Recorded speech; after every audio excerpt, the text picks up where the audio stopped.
Muito bem, graças a Deus, mais uma Escola Bíblica Dominical. E nós vamos aqui dar início, então, ao assunto ou ao tema que temos estudado nos últimos domingos. E quem se lembra sobre o que nós estudamos ou sobre o que estamos estudando na nossa Escola Bíblica? Doutrina das Escrituras. Muito bem, Doutrina das Escrituras. E já aprendemos algumas coisas sobre a Bíblia. Por exemplo, a Bíblia tem duas partes básicas, ou duas divisões básicas. Quais são essas duas divisões? Velho e Novo Testamento. Velho e Novo Testamento. E estamos nos aprofundando sobre as divisões do Velho Testamento, por enquanto. E ele se divide em quantas partes? Velho Testamento? 4. Muito bem. E quais são essas partes? Pentateuco, poéticos, históricos e proféticos. E poético. Não, e poéticos. A sequência certa é essa. Então vamos lá? Pentateuco, históricos, poéticos e proféticos. Muito bem. Agora, quem se lembra quais são os livros do Pentateuco? Gênesis, Êxodo, Levítico, Números e Deuteronômio. Muito bem. Então vamos lá, todo mundo junto. Gênesis, Êxodo, Levítico, Números e Deuteronômio. Muito bem. Os históricos. Continuando.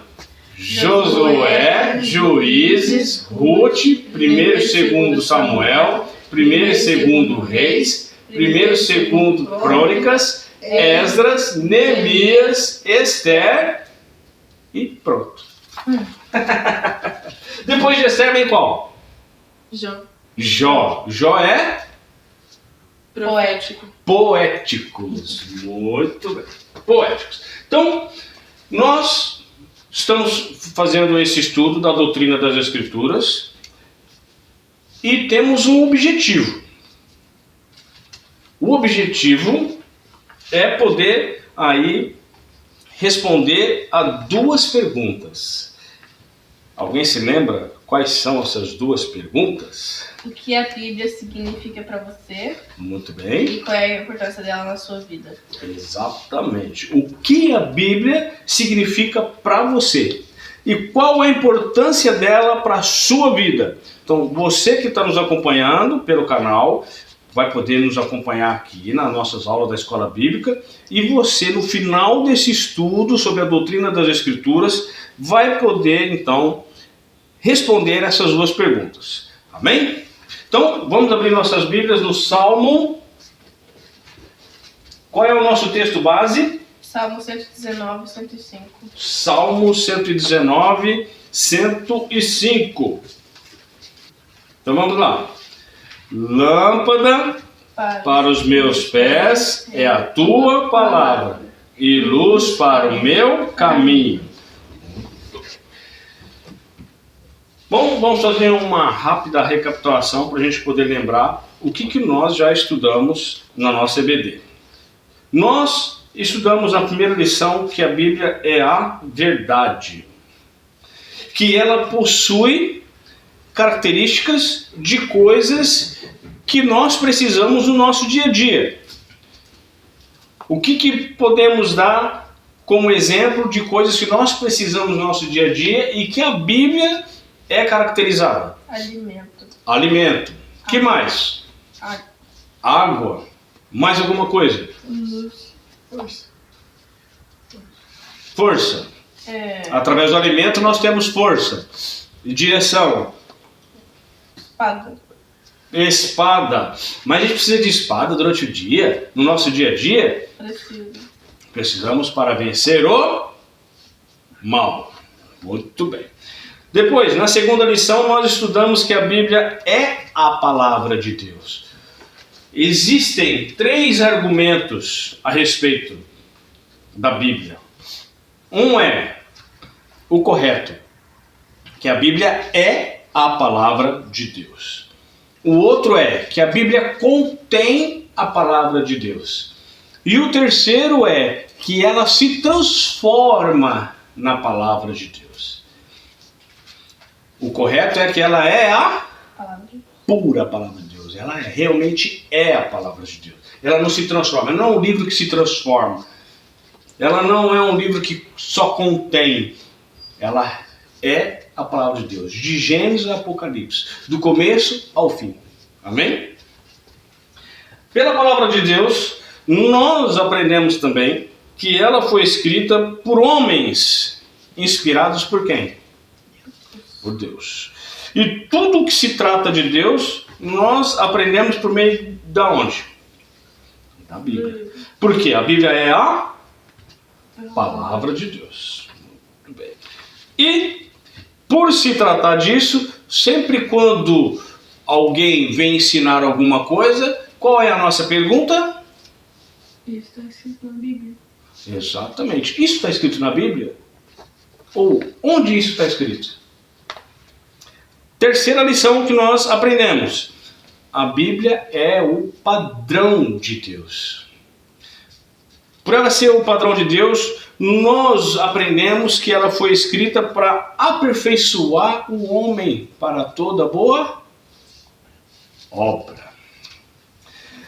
E, por último, nós aprendemos, quem se lembra da última lição? Que a Bíblia é o que de Deus? Nós falamos da natureza, falamos do homem e falamos de Deus. A lei. Exatamente, a Bíblia é a lei de Deus. Por meio da sua lei, Deus controla e governa o universo. O julgamento dos homens será de acordo com a sua lei.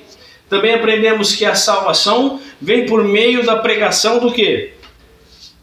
Da lei de Deus, da palavra de Deus. E aprendemos que a salvação é para uma melhor observação da lei. Ao passo que a observação da lei não traz salvação. Compreende? Não, vamos lá citar um exemplo. Jesus, numa certa ocasião, estava lá andando com seus discípulos e chega lá o jovem rico. E o jovem rico pergunta: Jesus, o que eu devo fazer para herdar a vida eterna? Então Jesus pergunta: você tem obedecido seus pais? Sim. Você tem guardado os mandamentos? Sim. Tudo isso eu tenho feito. E ele se gaba de ter guardado toda a lei. Mas mesmo assim, Jesus diz assim: então vá, pegue todos os seus bens e venda e distribua aos pobres. Ou seja, ele observava a lei, mas ele não amava as pessoas. Ele amava o dinheiro. Ele amava a sua posição social. Ele amava a sua condição diante da sociedade. Então, observar a lei não nos dá a salvação. Aqueles que pregam, ensinam observar a lei. Se você não guardar tal lei, se você não guardar isso, se você não fizer isso, você não vai para o céu. É mentira. É heresia.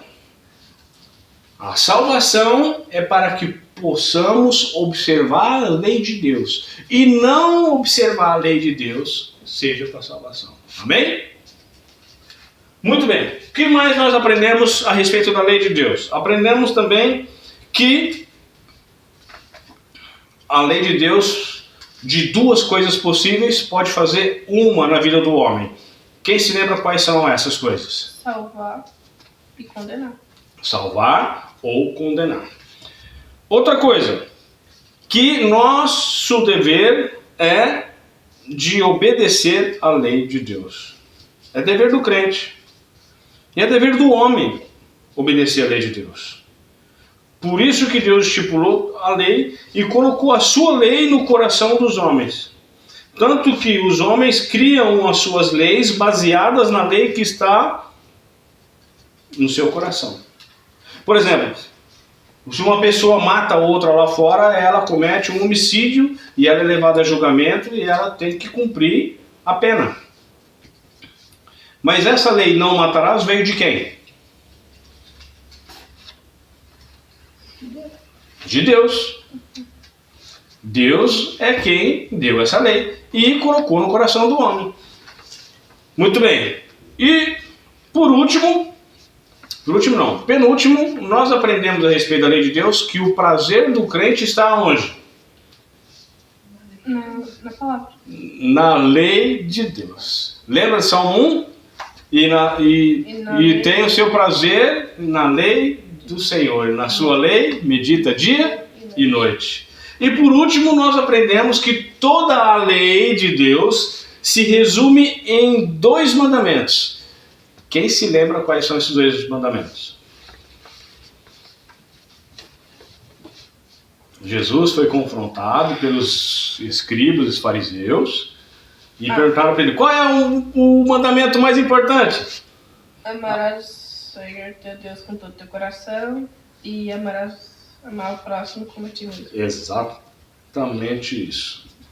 Amar a Deus sobre todas as coisas e ao próximo como a ti mesmo. Hoje nós vamos aprender mais um ponto a respeito da Bíblia. Nós vamos aprender hoje que a Bíblia é o centro da união cristã. Vamos orar? Santo Deus, eterno e amado Pai, graças te damos por tudo que o Senhor tem feito por nós. Graças te damos, Senhor, podemos estar reunidos aqui para aprender sobre a Tua Palavra. Abre nossa mente, nosso coração, nos guia, Senhor, e nos capacita para que possamos, Senhor, crescer em conhecimento da Tua Palavra e que possamos examinar tudo, ó Pai, de acordo com o que está nela. Em nome de Jesus, amém. Então, antes de mais nada, vamos lá definir uma coisa. O tema de hoje, né, como eu disse, a Bíblia é o centro da união cristã. Então vamos definir um pouco essa frase. Primeiro nós vamos definir a palavra centro. Quando a gente fala sobre centro, nós temos em mente o quê? Que o centro é um ponto principal de alguma coisa. Nós lembramos que é um tema principal de um determinado assunto. É o centro, tal coisa é o centro da questão. Pode ser um local ou um alvo de extrema importância. Então, quando a gente fala de um centro, por exemplo, eu vou ao centro para resolver algumas coisas. Por quê? Porque tudo que você precisa fazer está lá no centro. Eu vou no centro que eu preciso comprar um sapato. Então você vai no centro. Preste bem atenção, por mais que um shopping center, ou vamos falar um shopping, não vamos usar o center, tá? Mas por mais que o shopping não esteja no centro de uma cidade, nós temos em mente que ali é um centro de compras. O próprio nome shopping center quer dizer um centro comercial, um centro de compras. Outro exemplo que a gente pode usar. Aquilo ou uma pessoa é o centro das atenções, ou foi o centro das atenções. O que a pessoa quis dizer com isso? Que de determinada situação, um fato, um acontecimento ou uma pessoa, ela foi o ponto principal do que aconteceu naquele dia. A atenção estava toda nela, estava toda naquilo que aconteceu. Você está passeando numa rua, de repente você está lá, você chega numa praça e naquela praça acontece um acidente de carro. O que acontece automaticamente? Enche de gente. Aquele acidente passa a ser o centro da atenção daquelas pessoas. As pessoas esquecem de ver o passarinho, esquecem de cuidar do cachorro, esquecem a criança que está andando de bicicleta, tudo para correr lá para ver o que aconteceu naquele acidente. Aquilo foi o centro das atenções.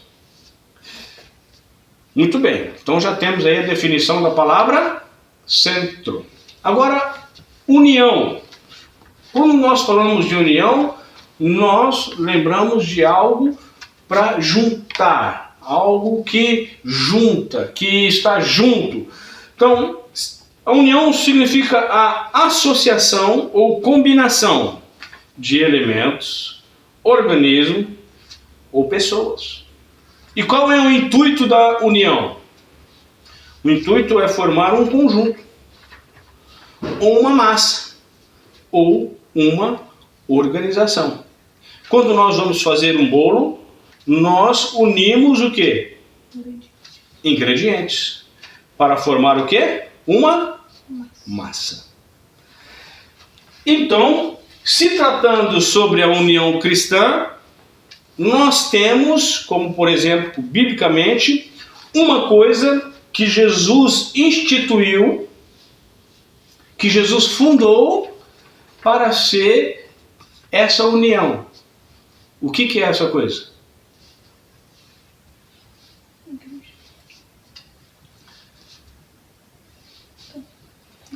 A igreja. Muito bem. Na igreja, ou melhor, antes de continuar, essa palavra igreja, no Novo Testamento, no grego, vem da palavra, quem sabe? Que palavra que vem? A palavra igreja. Qual é a palavra igreja para o grego? Eclesia. Eclesia, muito bem, eclesia. Eclesia quer dizer o quê? Significa que é um grupo separado para um mesmo objetivo, ou por um mesmo fim. Essa palavra eclesia é originária só do Novo Testamento? Não, vem do Velho Testamento. Né? Porque o Velho Testamento foi traduzido do hebraico para o grego primeiro. Né? Muito bem, então, se tratando da união cristã, então nós vemos na igreja a união cristã. E se a Bíblia é o centro da união cristã, o que deve ser o centro na igreja é o quê? O que deve ter a maior atenção é o quê? Tudo que vai ser feito tem que ser feito de acordo com o quê? Com a Bíblia. Com a Bíblia. Muito bem. Agora, falamos a respeito da igreja. Isso é uma doutrina que nós vamos estudar mais para frente. Ela, o ponto central da Bíblia na igreja, começou só na igreja? Não. Então, Deus e sua palavra já são o centro desde o princípio. Onde que nós podemos ver isso na Bíblia? Vamos lá. João, Evangelho de João, capítulo 1.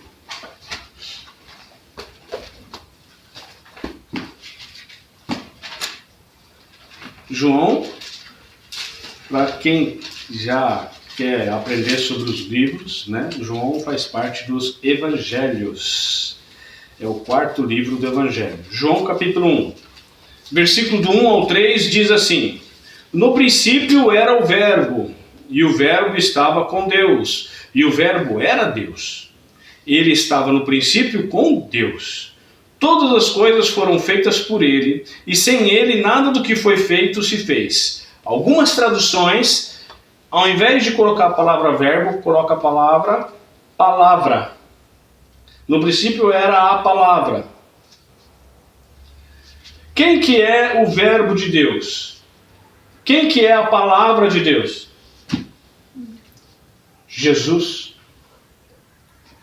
Jesus é o verbo de Deus. Tanto que nós vemos aqui que o verbo se fez carne e habitou entre nós. Amém? Então Jesus veio, Jesus é a palavra de Deus. Quando Jesus disse para os seus discípulos, antes dele subir aos céus, eis que estou convosco todos os dias, até o fim dos séculos. Jesus está presente fisicamente? Literalmente? Não. Mas ele está fisicamente, simbolicamente falando, entre nós. Por meio do quê? Da Bíblia. Ah, eu vou ali no meu quarto que eu preciso conversar com Jesus. O que a pessoa está querendo dizer? Que ela vai ler a Bíblia. Um dos nomes de Jesus, né, que seria dado para ele, né, era Emanuel, que quer dizer o quê? Deus conosco. Cristo está conosco por meio da Bíblia. Se a gente for um pouquinho mais para frente, a gente for lá em Hebreus, vamos lá, por curiosidade, olha lá, Hebreus. Abre lá em Hebreus, capítulo 1.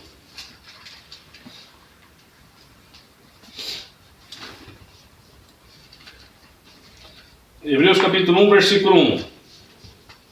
Diz assim: havendo Deus, antigamente, falado muitas vezes e de muitas maneiras aos pais, pelos profetas, a nós, falou-nos nestes últimos dias pelo Filho. E a palavra dele continua viva. O que nós aprendemos sobre a espada de dois gumes? Que ela é o quê? Ela é duas coisas: viva e eficaz. Jesus está vivo e a sua obra é eficaz. Amém? Muito bem. Então, nós vemos que Jesus estava com Deus desde o princípio. Prova disso, Gênesis, vamos lá. Gênesis capítulo 1. Gênesis capítulo 1. Versículo 26. Olha só que coisa interessante que está escrito aí. Gênesis 1, 26 diz assim: e disse Deus. O que vem a seguir? Façamos. É um verbo, e esse verbo está no plural. Então Jesus está junto. Se você voltar um pouquinho aí no capítulo 1, você vai ver que no versículo 2 diz que o Espírito Santo de Deus pairava ou se movia sobre a face das águas. Amém? Então, Jesus e Deus sempre foi o centro desde o princípio. Nós podemos ver também aí ainda em Gênesis capítulo 4, olha aí, capítulo 4, versículo do 1 ao 7. Vamos dar uma olhada aí. 4, 1 ao 7. Diz assim: e conheceu Adão a Eva, sua mulher, e ela concebeu e deu à luz a Caim, e disse: alcancei do Senhor um homem. E deu à luz mais a seu irmão Abel. E Abel foi pastor de ovelhas, e Caim foi lavrador da terra. E aconteceu ao cabo de dias que Caim trouxe do fruto da terra uma oferta ao Senhor. E Abel também trouxe os primogênitos das suas ovelhas e da sua gordura. E atentou o Senhor para Abel e para a sua gordura. Mas para Caim e para a sua oferta não atentou. Irou-se Caim fortemente e descaiu-lhe o semblante. Vamos dar uma pausa aqui? Nota que, se você olhar aí atrás, um pouquinho mais para trás, no capítulo 3, versículo 21, está bem pertinho aí, ó, versículo 21. Logo depois da queda do homem, ou melhor, antes da queda do homem, o homem andava de que maneira? Todo elegante, de terno e gravata? Não, ele andava nu. Era puro. Não havia vergonha, não havia malícia, não havia maus pensamentos. Então era tudo natural, era tudo muito normal. Quando o homem cai, eles ficam envergonhados, eles se escondem, eles tentam cobrir, usam folhas de plantas para poder cobrir a sua nudez. Se escondem atrás das árvores. Eles descobrem então que há uma vergonha, que há maus em estar nu. Então Deus, no versículo 21, faz o quê? E fez o Senhor Deus a Adão e a sua mulher túnicas de... O que está escrito aí? Túnicas de linho, de seda, de algodão, de peles. de peles. E os vestiu. O que aconteceu para Deus vestir Adão e Eva com peles? Matou um animal. Um animal teve que ser morto. A vida de um inocente foi dada no lugar de quem pecou. O que o animal tinha de culpa para dar a vida dele, para morrer, para dar a pele, para dar o couro? Literalmente deu o couro por causa do homem. Então, a partir daí, se você olhar aqui, vamos continuar aí, ó, capítulo 4, a partir do versículo 6. E o Senhor disse a Caim: por que te iraste? Por que descaiu o seu semblante? Se bem fizeres, não é certo que serás aceito? E se não fizeres bem, o pecado jaz à porta, e sobre ti será o seu desejo, mas sobre ele deves dominar. Olha as 3 primeiras palavras do versículo 7. Se bem fizeres. Ou seja, havia então uma forma correta de prestar esse culto, de prestar essa adoração a Deus, de levar esse sacrifício para Deus. Era da forma correta. Por isso que Deus atentou para de Abel e não para de Caim. Era para levar um animal puro, limpo, sem mancha, sem defeito. Uma fruta não morre. Talvez aí os que defendem, né, a vida nos vegetais, né, porque agora tem mais essa também, né? Você não pode mais colher uma fruta de uma árvore, porque você está matando a fruta. Você só pode comer a fruta que cai da árvore. Essa é nova, né? Isso tudo, essas defesas todas, vão todas contra o que está escrito na Bíblia. Muito bem. Então nós vemos que o ponto central da obediência do homem era a ordenança à palavra de Deus. Então, Caim sabia que tinha que levar um animal. Só que ele se gabou de suas plantações. Ele se gabou e falou assim: não, as minhas plantações são lindas. Eu tenho um alface maravilhoso. Eu tenho chuchu, brócolis, beterraba, cenoura, mandioca, melancia, mamão, uva. Olha o tamanho desse caju. Eu vou oferecer tudo para Deus. O meu melhor para Deus. Mas não é o que Deus quer. Muitas vezes nós queremos fazer o nosso melhor, queremos dar o nosso melhor, mas não é dessa forma que Deus quer. Vou usar todo o meu talento de dança e vou dançar lá na frente da igreja. Vou usar todo o meu talento de... como é que fala? Tem uma palavra certa. De teatro, né? Como é que fala? Tem uma palavra específica que diz. Quem pode me ajudar? Atuação. Hã? Atuação. É mais ou menos isso, mas pronto. Então, vou usar para fazer o teatro lá na igreja. Eu tenho uma voz maravilhosa, eu vou usar esse dom para me apresentar lá na igreja. Mas você quer se apresentar ou você quer apresentar um louvor a Deus?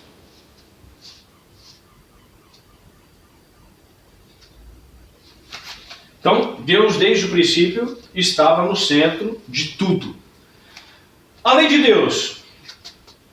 Também nós podemos ver no meio da Bíblia que a lei de Deus, ela é um centro do povo de Deus. Josué, capítulo 1, versículo 8. Vamos lá. Josué. A lei de Deus deve ser o centro do povo de Deus, o centro da atenção do povo de Deus. Josué capítulo 1, versículo 8, diz assim: não se aparte da tua boca. O que está escrito aí? Não se aparte da tua boca o quê? Josué 1, 8. O livro desta lei. Josué 1:8. Não se aparte o livro desta lei. Antes, medita nele dia e noite, para que tenhas cuidado de fazer conforme a tudo quanto nele está escrito, porque então farás prosperar o teu caminho e serás bem-sucedido. Não se aparte o livro desta lei. Muito bem. E o que aconteceu, então, com o povo de Deus? O povo guardou a lei de Deus? O povo de Israel? Por conhecimento assim,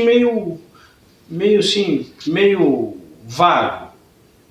Pela história de Israel que nós já vimos, o povo de Israel guardou a lei de Deus? Não.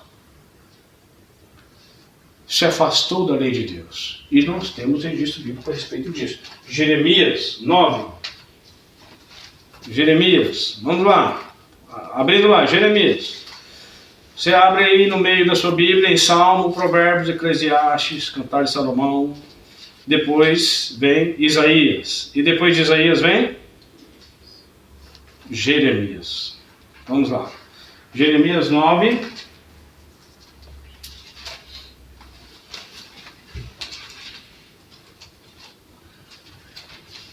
Jeremias 9.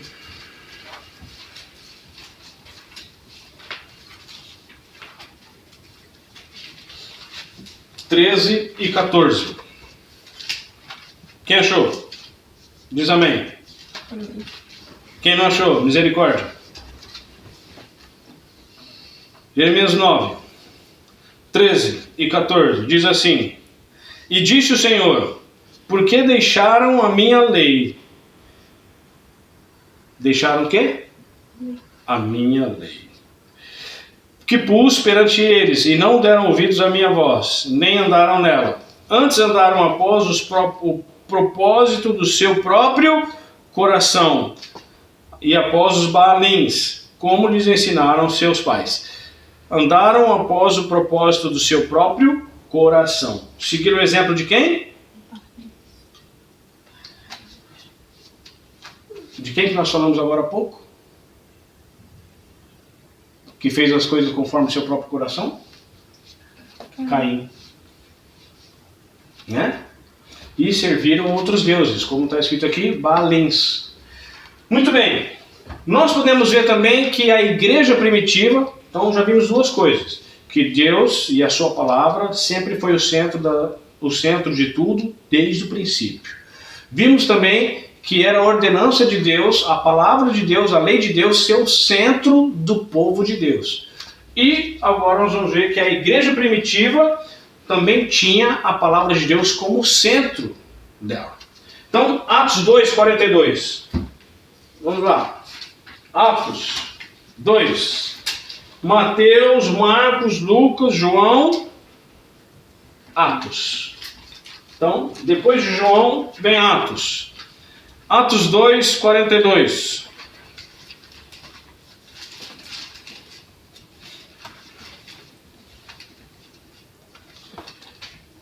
E perseveravam na doutrina. O que é doutrina?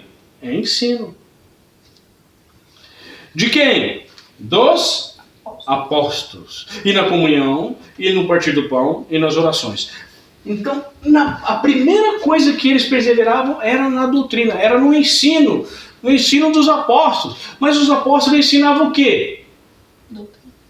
Doutrina. E essa doutrina veio de quem? Quem que passou para os apóstolos? Jesus. A própria palavra de Deus. Muito bem. E nós vemos que temos aí, posteriormente, essa doutrina dos apóstolos se transformou em quê? Porque até então, a Bíblia tinha até que livro?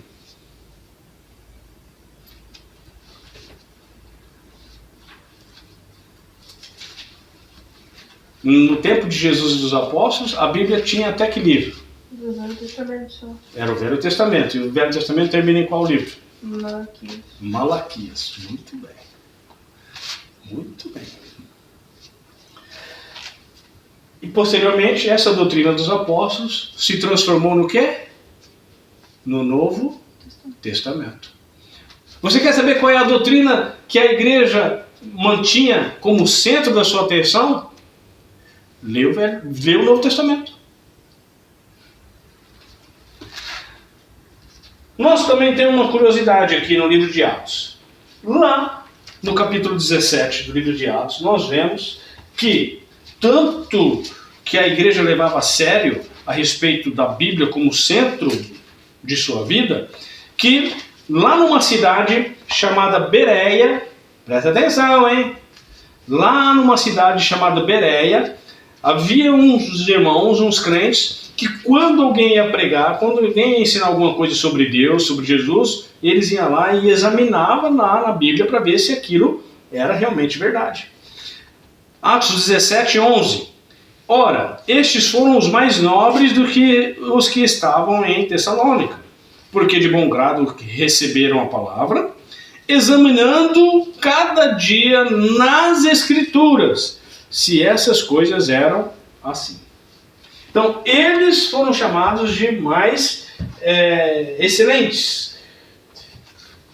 Quando nós vamos pregar o Evangelho, vamos falar da doutrina de Jesus, nós vamos ver que está tudo dentro do Evangelho. A vida de Jesus, o ensino de Jesus está na onde? Nos Evangelhos. Mateus, Marcos, Lucas e João.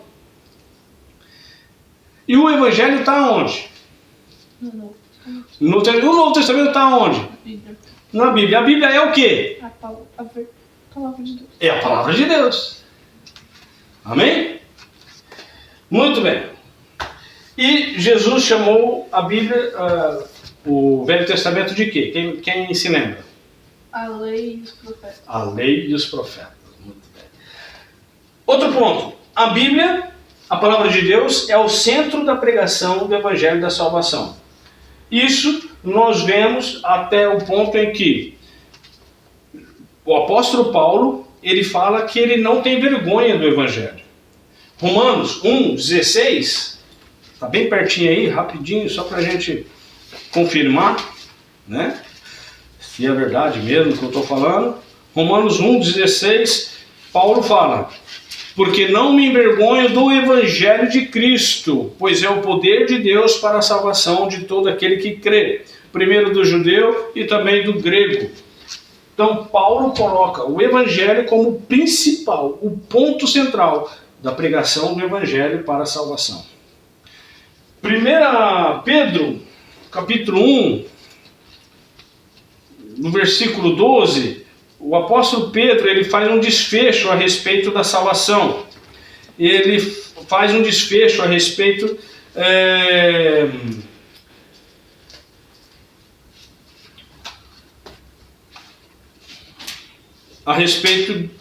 da pregação do Evangelho. E no versículo 12 ele fala assim: aos quais quem? As pessoas daquela ocasião que ele estava falando.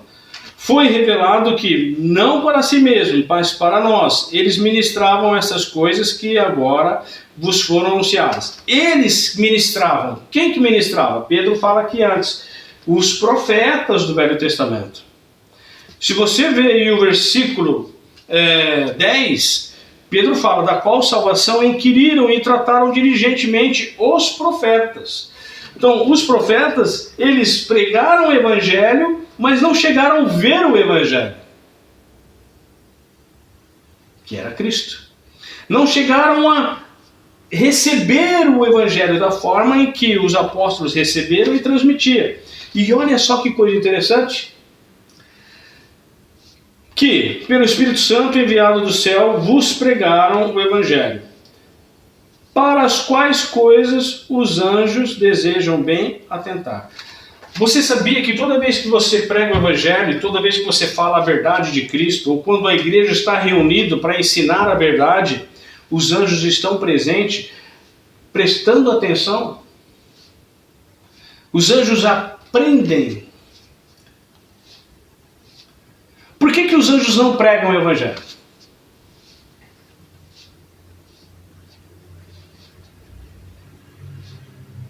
Por que eles não podem pregar o evangelho? Porque eles não são homens, não são mulheres, não têm um corpo físico. E eles não poderiam pregar, porque eles são santos, angelicais. O evangelho foi dado para que o próprio homem pregasse. Por quê? Aquilo que eu prego comprova o que eu faço na minha vida, o que eu sou na minha vida. Eu vou pregar uma nova vida, uma vida de santidade, uma vida de pureza, uma vida de amor a Deus. Então tudo isso eu tenho que praticar. As pessoas têm que ver em mim. Os anjos não foram transformados, mas eu fui transformado.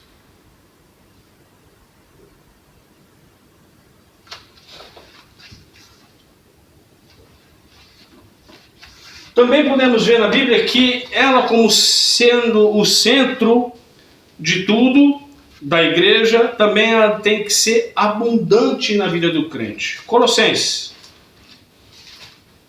3:16. Colossenses 3:16 diz assim: a palavra de Cristo habite em vós. Só 5 minutinhos por dia. É isso que está escrito aí? Só uma vez por semana. Também não é. Então é abundantemente, em toda a sabedoria, ensinando-vos, admoestando-vos uns aos outros, com o quê? Com salmos, hinos e cânticos espirituais, cantando ao Senhor com graça em vosso coração.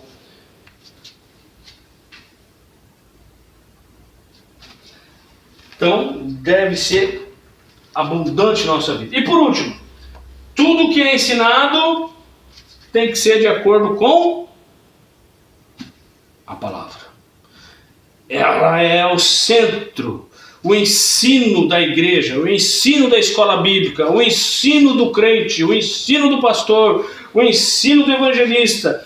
Ela é o ponto central de tudo que aprendemos sobre Deus. Todo aquele que vai falar sobre a palavra de Deus, que vai ensinar sobre a palavra de Deus, tem que ensinar conforme o que realmente está escrito. 1 Pedro, capítulo 4, versículo 11, para a gente finalizar. 1 Pedro 4, 11. Lá no finalzinho da sua Bíblia, 1 Pedro 4, 11. Olha aí a primeira frase do versículo. Primeira parte do versículo. Se alguém falar, fale segundo as palavras de Deus. Se alguém administrar, administre segundo o poder que Deus dá, para que em tudo Deus seja glorificado por Jesus Cristo, a quem pertence a glória, o poder para todos sempre. Amém. Por que nós devemos falar segundo a palavra de Deus? Para que tudo isso que fazemos, Cristo seja glorificado. Amém? Vamos para as nossas perguntinhas. Vamos lá, perguntinhas. Coloque V de verdadeiro e F de falso. Vamos lá. A Bíblia é a lei de Deus. Verdadeiro ou falso? Verdadeiro. Verdadeiro ou falso? Verdadeiro. Verdadeiro. Vamos lá. A Bíblia foi escrita segundo a vontade dos profetas. Verdadeiro ou falso? Falso. Falso. A Bíblia não é toda a verdade. Verdadeiro ou falso? Falso. Falso. Somos salvos se obedecer toda a lei de Deus. Verdadeiro ou falso? Falso. Falso. O prazer do crente está na lei de Deus. Verdadeiro ou falso? Verdadeiro. Verdadeiro. Somos santificados pela palavra de Deus. Verdadeiro ou falso? Verdadeiro. Muito bem. Agora, está uma lista de livros aí, nome de livros, que é para ser colocada em ordem. Qual que é a ordem? Gênesis, Êxodo, Josué, Ruth, 1 Samuel, 1º e 2º Reis, Jó, Salmos, Eclesiastes, Cantares, Salomão, Jeremias, Daniel, Oséias, Jonas, Miqueias, Ageu, Malaquias. Mas eu acho que alguém esqueceu de algum livro aí. Não. É uma pessoa errada. Onde? E Amós? Tá certo, olha. E Amós? E Amós, tá aqui, Amós. É antes de Jonas. Então, eu coloquei. Amós é antes de Jonas. Muito bem. Qual deveria ser... Essa é a terceira pergunta agora. Qual deveria ser o ponto central do povo de Israel? Meditar na palavra de Deus, da lei. A lei de Deus. Certo? De Deus. Meditar é uma ação, certo? Dia e noite é a frequência. Muito bem. Mas o ponto central é o quê? A lei de Deus, a palavra de Deus, a Bíblia. Muito bem. Quarta pergunta. O que deve ser abundante na vida do crente? A palavra de Deus. A palavra de Deus. 5. Qual é o nome da cidade onde os crentes examinavam as Escrituras sobre tudo que lhes era ensinado? Bereia. Muito bem. E a classificação dos livros. Vamos lá. Qual é o primeiro livro? Zacarias. Profético. Ele é o quê? Profético. Vamos lá. O próximo. Ruth. É o quê? Histórico. Históricos.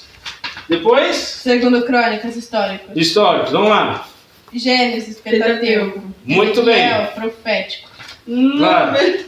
Números é o quê? Pentateuco. Levítico, Pentateuco. Muito bem. Históricos. Jó, poético. Jó é poéticos? Muito bem. Isaías, proféticos. Primeiro Reis, históricos. Esther, históricos. Provérbios, poéticos. Levítico, Pentateuco. Daniel, profético. Deuteronômio, poético. Pentateuco. Obadias, profético. Muito bem. Muito bem. Então vamos lá. Temos 4 divisões no Velho Testamento. Então, Pentateuco, históricos, poéticos e proféticos. Certo? Então, todo mundo comigo. Pentateuco, históricos, poéticos e proféticos. Muito bem. Então, vamos orar. Santo Deus e amado Pai, graças te damos por mais uma escola bíblica.